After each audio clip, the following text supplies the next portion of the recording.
Hey everybody, Andrew here, and I just had a couple of reminders I wanted to share with you.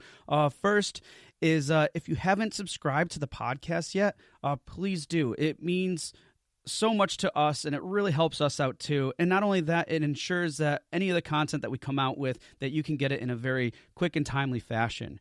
Another thing too that can help us out as well is if you could take a moment and wherever you're listening to this, review the podcast. It's really helps us out tremendously, and it helps spread the word. But if for whatever reason you get busy and unable to review, then if there's someone else out there you think would benefit from listening to the show, then please share it with them. I'm sure they would appreciate it, and of course we would appreciate it as well.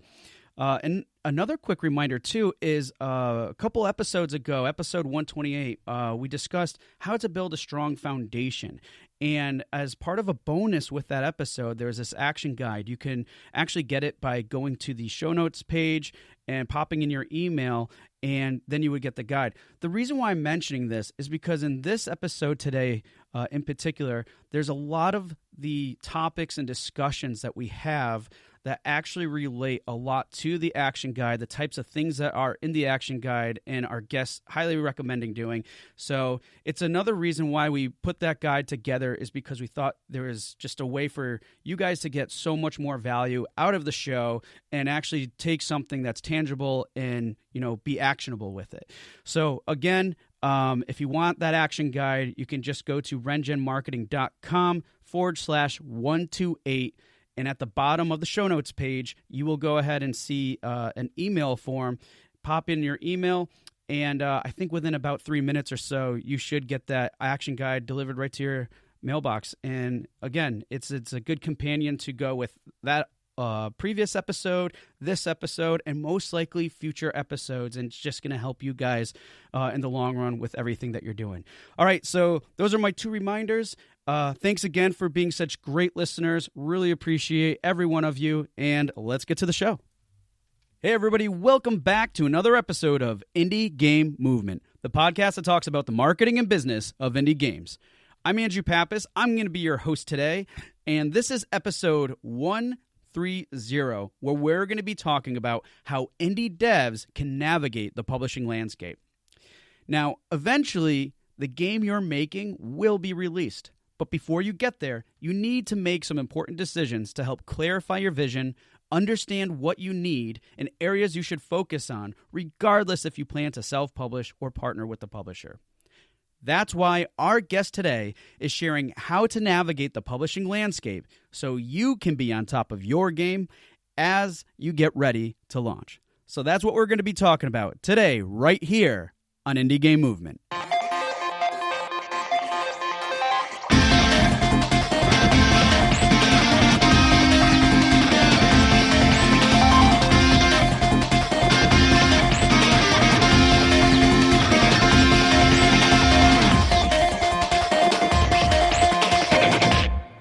Hey everybody, and we're back, and I have Bob Mowry here with us today from NeoWiz. Bob, how's it going?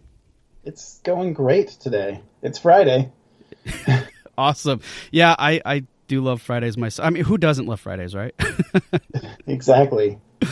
All right, so Bob is, from NeoWiz. They are a publisher, and he's a game product manager.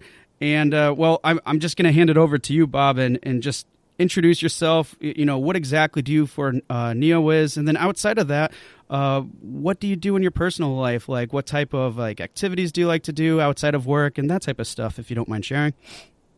Yeah, absolutely. So for NeoWiz, I'm a senior product manager. Right now I manage production services or publishing services for primarily mobile games.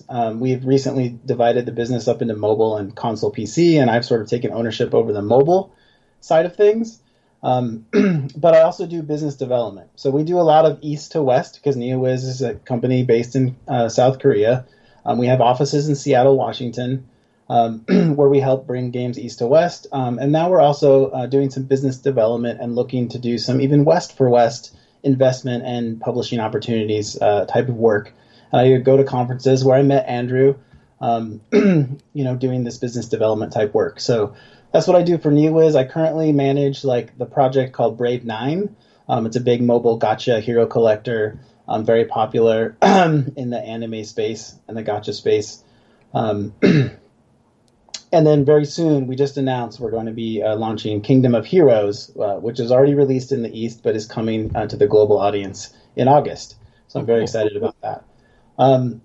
As far as me and where I come from in the industry, so I started out over 10 years ago in ground floor QA. So I started at the very beginning at Microsoft, and my first game was Forza Motorsport 2. I tested like tire rim colors on all the different cars, like on the first day. It was really boring. But it's been an awesome journey. And since then, I moved from QA into sort of QA leadership and management, and then transitioned to production and games production on the development side of things. Made a number of games there. And now I'm finally doing sort of publishing, production, and business development at NeoWiz. Interestingly enough, I also have a master's degree in counseling psychology, and I found that to be very useful, actually. In a business with so many passionate, creative people, it's great to be able to understand folks and help facilitate communication is what producers often do. So you also asked about my personal life. Yep. I'm a gamer through and through. That's what eventually led me to this industry out of counseling. I just love games, all types, board games, tabletops, everything. And then other things. I mean, I have a big family. I have 2 sets of twins. So that takes a lot of my time. I would imagine. I could only imagine. Yeah, it's actually been really, really great. But it does take a chunk out of my time. Like I used to do a lot of percussion and drumming. Like I'm a drummer. I've been in some bands and some other things, but most of that's been put on hold because of family, and just the games industry is pretty demanding for anyone who's been involved in it for a while. So I put some of my drumming on hold. But and then I guess lastly, the newest thing in my life is a dog. It's my first dog. Oh, congrats! Yeah, thank you. The kids talked us into it, but I'm excited. I've been mostly a cat person, but here we have a rough collie puppy, and it's interesting. But he's a beautiful animal, and it's really fun getting to go through that experience with the family. And it's a good thing to do during these sort of trying times when we're all stuck at home. Yeah. It's something that can bring us together. Oh, no, that's great. I know puppies are fun. My dog is now really old, but her nickname's Pups because everybody still thinks she's a puppy, but she's at least 10. But I've been there before. I know what it's like. So, and I'm sure it was fun where the kids are like, "Oh, we want it, but we'll take care of it. We promise." And well, it's a family thing, but sometimes you might be doing a little bit more of that activity than. Oh yeah, we weren't fooled into thinking that they were really going to do all the things they said they were going to do. Oh, but that's still great and sounds really exciting. And agree, it's just another thing to like kind of bring everybody together and have a good time and stuff. Cool, man. Yeah. Well, yeah, thank you for sharing that. And really insightful too to say like how a degree in counseling psychology can help out. And when you were saying that, I'm like, oh, that would make so much sense in terms of like communication and everything, because and probably a lot of other areas too. So that's really interesting. Again, how conflict resolution is super common. People yeah. get really passionate about their feature or their art or whatever viewpoint they have, and like I play mediator a lot of times, different dev teams. Get people calm, get people talking logically and thinking through the ramifications of everything. It can be really helpful. Oh, cool.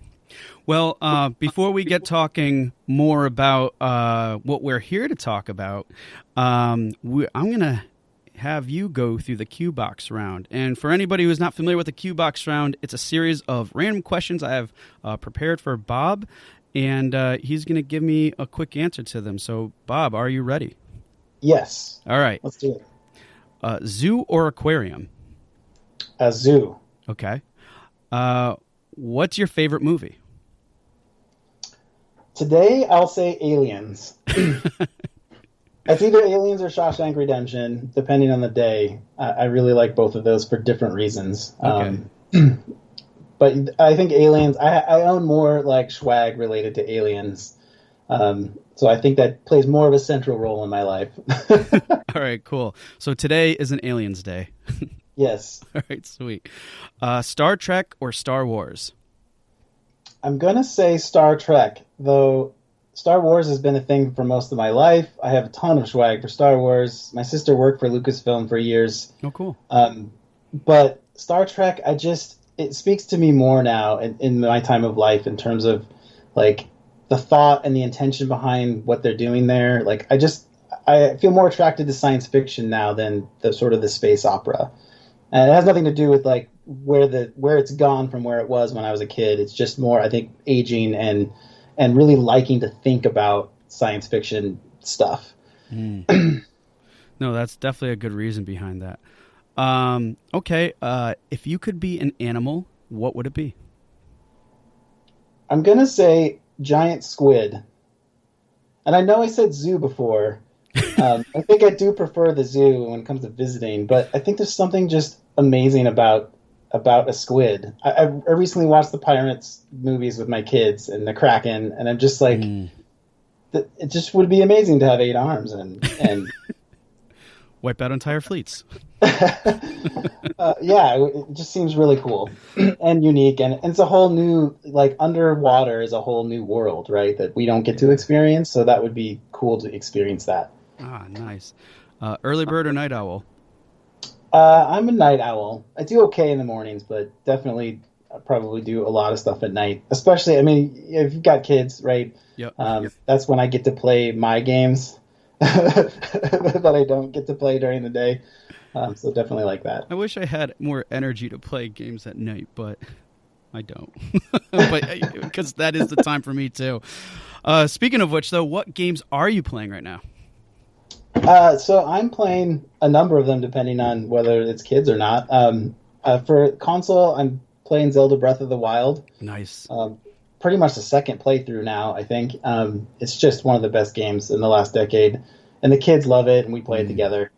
I'm also playing Last of Us 2. That's my game that I play at night. Yeah, I love what Naughty Dog does, and it's great.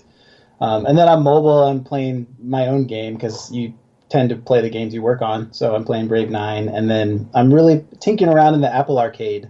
I'm really liking what they're doing there. I like the focus on sort of complete experiences that aren't the free-to-play stuff like my Brave 9. So that's interesting to me to see what folks are doing in the arcade. Sweet. Well, thank you, Bob, for the Q-Box round. And now we're just going to get right to the meat of the conversation. And our topic today is how indie devs can navigate the publishing landscape. So what I would like to do is kick off this question with kind of a loaded question, if you will. So, and what that is basically, when it comes to publishing, like, should indie devs self-publish or partner with the publisher? And, what should they be doing, or what type of questions should they be asking before considering either of those options? Yeah, well, since I'm representing a publisher, I'm a little biased, but right. But I'll be frank and honest with this conversation. So I would say, with a lot of things, it really depends. So what you should think about, I think. Well, there's a number of things, but I mean, the first thing you should think about is, what does your project need? Like, there's all kinds of things a publisher can offer. Just straight up money, like investment. They can help with marketing. They can help with getting your platform certifications, getting your game localized into different languages, help manage your community, do customer support. There's a lot of different things a publisher can do, and you need to think about what your project needs and what needs you can fill with your team, and then what you might need a publisher for. Secondly, I would really look at the strengths and weaknesses of your team. Like I mentioned the team before, like you really need to know who you are and what you have, and then what you want to do and take care of. for your project versus what you'd rather have someone else do. Another thing to think about is the time